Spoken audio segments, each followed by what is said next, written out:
කලින් මම දාපු travel vlog එකේ දෙවනි වීඩියෝ එක කියන්නේ දෙවනි දවසේ වීඩියෝ එක තමයි මම අද අරගෙන ආවේ. ඉතින් මම පොරොන්දු වුණා ඔයාලට අරගෙන එනවා කියලා. පළවෙනි දවසේ වීඩියෝ එක ඔයා බැලුවේ නැත්නම් මම description එකේ දාලා තියන්නම්.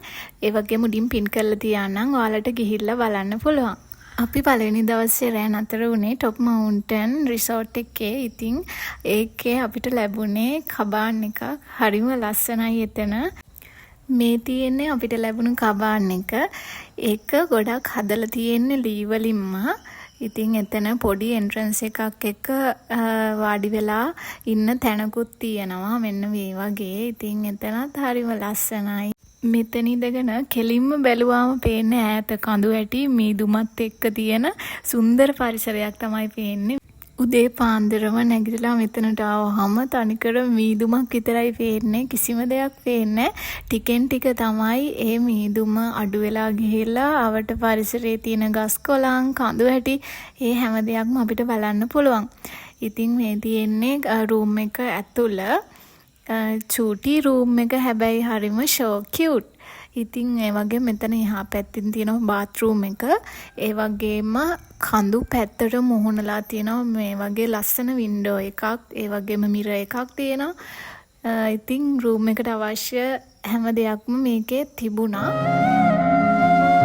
මෙතන ඉඳලා බලනකොට ඉතින් හරිම ලස්සන දර්ශනයක් තමයි පේන්නේ. මට හිතුණා උදේ පාන්දරම නැගිටලා මේක චූටි වීඩියෝ එකක් ගන්න ඕනි කියලා ඔයාලටත් පෙන්නන්න. බලන්නකො ලස්සනයිද කියලා.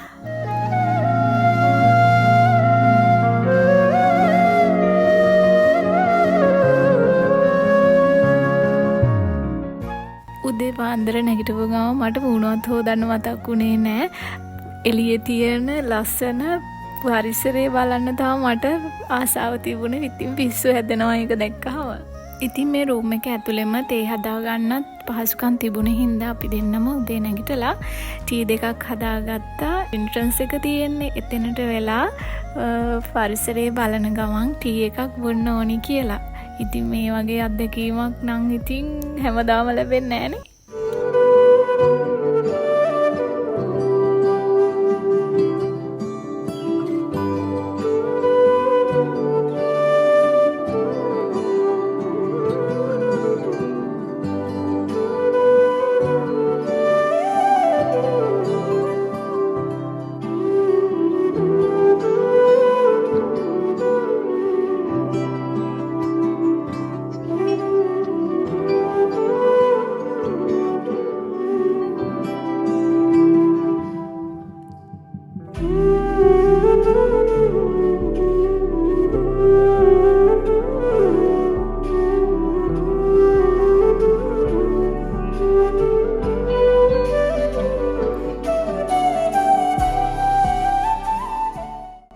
මීදුමෙන් හොඳටම වැහිලා තිබුණු ඉර ටික ටික මීදුම අයින් වෙලා යනකොට ඉර එළිය කාමරයට ටික ටික එනවා.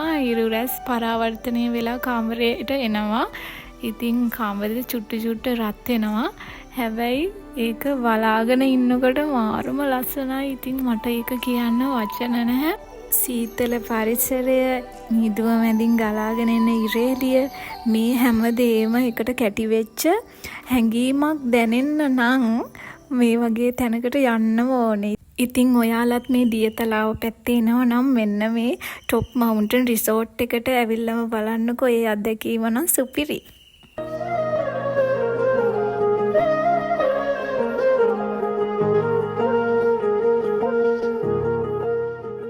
මං ඉතින් උදේම නැගිටලා මේ වින්ඩෝ එක ළඟට වෙලා චුට්ටක් බලාගෙන හිටියා පරිසරය කොහොමද වෙනස් වෙන්නේ කියලා. මේ කබාන් එක 50%කටත් වැඩි ප්‍රමාණයක් කරලා තියෙන්නේ ලී වලින්. ඉතින් ඒකත් අමුතු ලස්සනක් ගේනවා. දැන් ඉතින් මම යන්න ඕන වොෂ් එකක් දාගෙන රෙඩි වෙන්න. මොකද අපි අද මේ හොටෙල් එකකින් යනවා. ඉතින් තව දැන් දෙකකට විතර අපි යන්න තියෙනවා. ඉතින් මම දැන් රෙඩි වෙන ගමන්.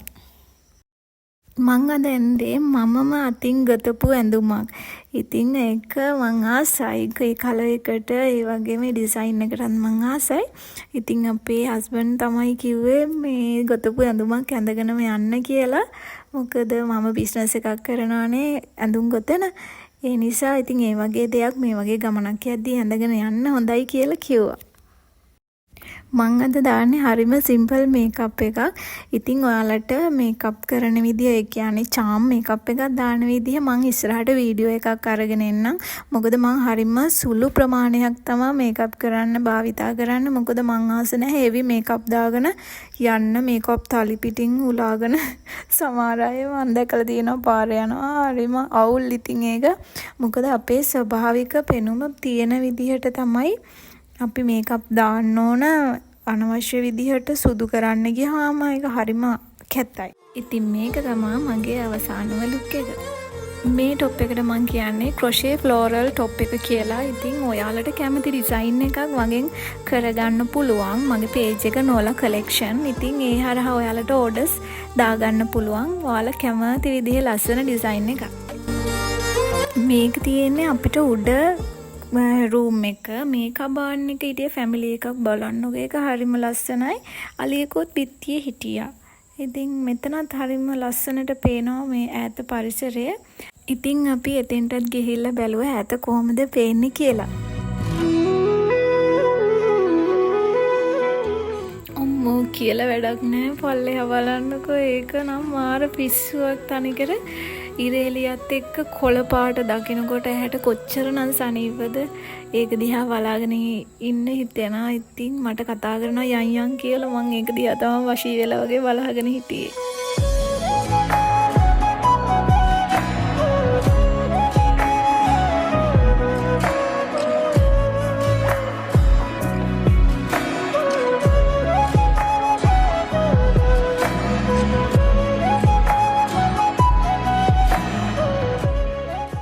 අපි ඉතින් මේ නවත්තැනට සමුදීලා දැන් යතනින් යන්න තමයි හදන්නේ. ඊට කලින් අපි මේ යන්නේ උදේ කෑම ගන්න. ඒ යන ගමනුත් වටපිට බල බල තමයි ගියේ. මේ පරිසරයේ දිහා තමයි ඉතින් හැම වෙලේම බැලෙන්නේ. මං උදේ කෑමට ගත්තේ රතු හාලෙබත් චිකන් එක අලකිරි දාලා සම්බෝල. හරිම රසයි කෑමන. මේ අපි කෑම කන්න යන මඟ තියෙන්නේ මේක ග්‍රවුන්ඩ් එකක් කට්ටියට සෙල්ලම් කරන්න පුළුවන් මෙතන. එන පාර දෙපැත්තේ අටවෙතිය මල් ගොන්නක් තිබුණා. මාර ලස්සනයි.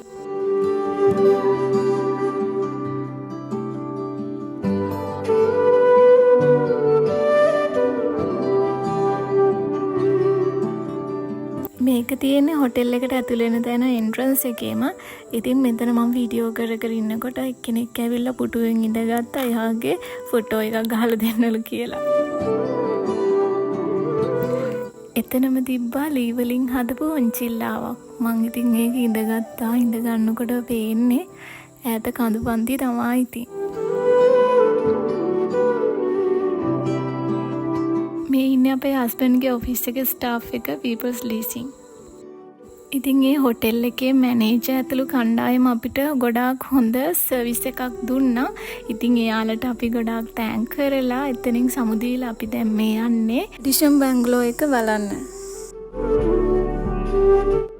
ඇඩිෂන් බංගලාව තියෙන්නේ කන්ද උඩ. ඉතින් අපි එතෙන්ට පයින් යන්න ඕන. මට මතක විදියට එතෙන්ට කිලෝමීටර් 3-4ක් වගේ ඇති. ඉතින් අපි ගොඩක් දුර පයින් ගියා. ඒ යන මඟ තිබුණා මං ආසම පැල වර්ග ටිකක්. ඒ තමයි සකියුලන් සහ කැක්ටස්. බලන්නකෝ ඒ වගේ ලස්සන. ඔන්න අපි පයින් ඇවිදලා කොහොම හරි බංගලාව ළඟට ආවා.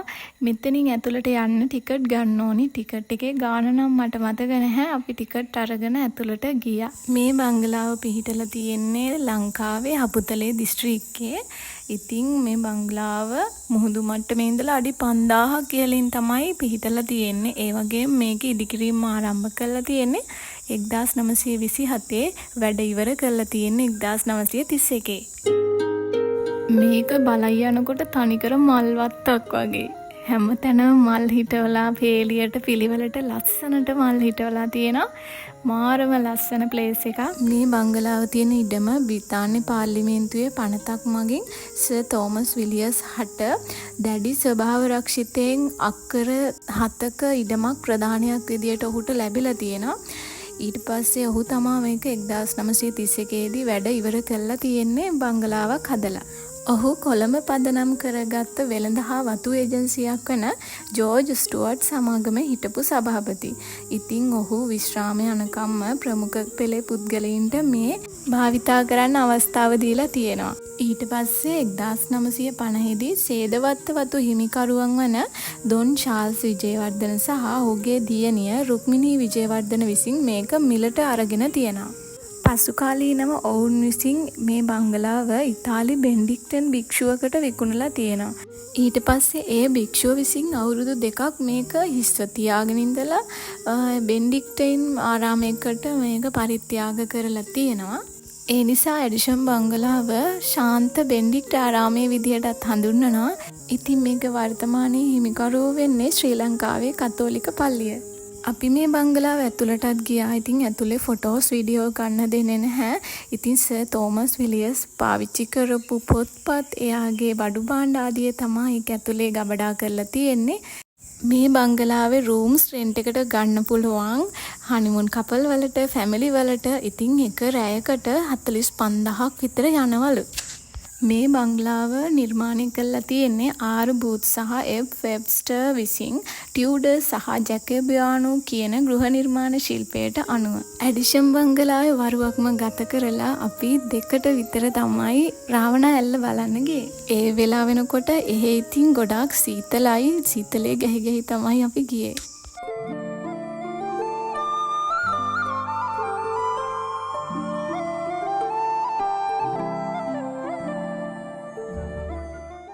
එතෙන්ට යනකොට වඩේරුංගු පුච්චලා තම්බලා දෙකම තිබ්බා. ඉතින් මම පුච්චපු වඩේරුංගු කරලක් අරගෙන තමයි රාවණ ඇල්ල බලන්න ගියේ. මේවා ඉතින් ස්වභාව ධර්මයේ අපූර්ව නිර්මාණ තමයි. ඉතින් මේකේ රාවණ ඇල්ලේ අනිත් පැත්ත, ඒ කියන්නේ පාරෙන් මෙහා පැත්ත, කන්ද පැත්ත තියෙන්නේ පාරෙන් එහා පැත්තේ. දැන් ඔයාලට පේන්නේ කන්ද උඩින් ගලාගෙන එන රාවණ ඇල්ලේ අපූර්වත්වය තමයි. මේ වගේ පරිසරයේ ලස්සන තැන් තියෙනවා. භයානක තැන් හැංගිච්ච, ඒ කියන්නේ නොදන්න තැන්වල ජලාශවල ඒ වගේ නොදන්න පරිසර පද්ධතිවල ගිහිල්ලා අවදානම් වැඩ කරන එකෙන් අපි ජීවිතේ අනුතරේ දාගන්නවා. ඒ නිසා අපි මේ වගේ තැන්වලට යද්දී හරියට පරිස්සම් වෙන්න ඕන. මොකද අපේ ජීවිතේ වටිනවා මේ වගේ ලස්සන තැන් තව ගොඩාක් බලන්න තියෙනවානේ. ඒ නිසා අපි පරිස්සම් වෙලා මේ වගේ තැන් බලන්න යමු. ඉතින් රාවණ ඇල්ල තමයි අපි අවසානෙටම බලන්න ගියේ. ඉතින් ඊට පස්සේ අපි ගෙදර එනකොට රෑ වුණා ගොඩක්. අනුරාධපුරයට එනකන් එන්න ඕනිනේ. ඉතින් ඔයාලත් මාත් එක්ක මේ ට්‍රිප් එක ගියා කියලා මං හිතනවා. ඉතින් මේ වගේ ලස්සන වීඩියෝ තවත් බලන්න ඉස්සරහට මම අරගෙන එන්නම්. මාත් එක්ක රැඳිලින්න කියලා ආදරෙන් ඉල්ලනවා. මගේ channel එක subscribe කරලා bell icon එකත් click කරන්න. මගේ වීඩියෝස් දාපු ගමන් ඔයාලට බලන්න පුළුවන්. අඩුපාඩු තියෙනවා නම් කමෙන්ට් එකක් දාගෙන යන්න කියලා ආදරෙන් ඉල්ලනවා.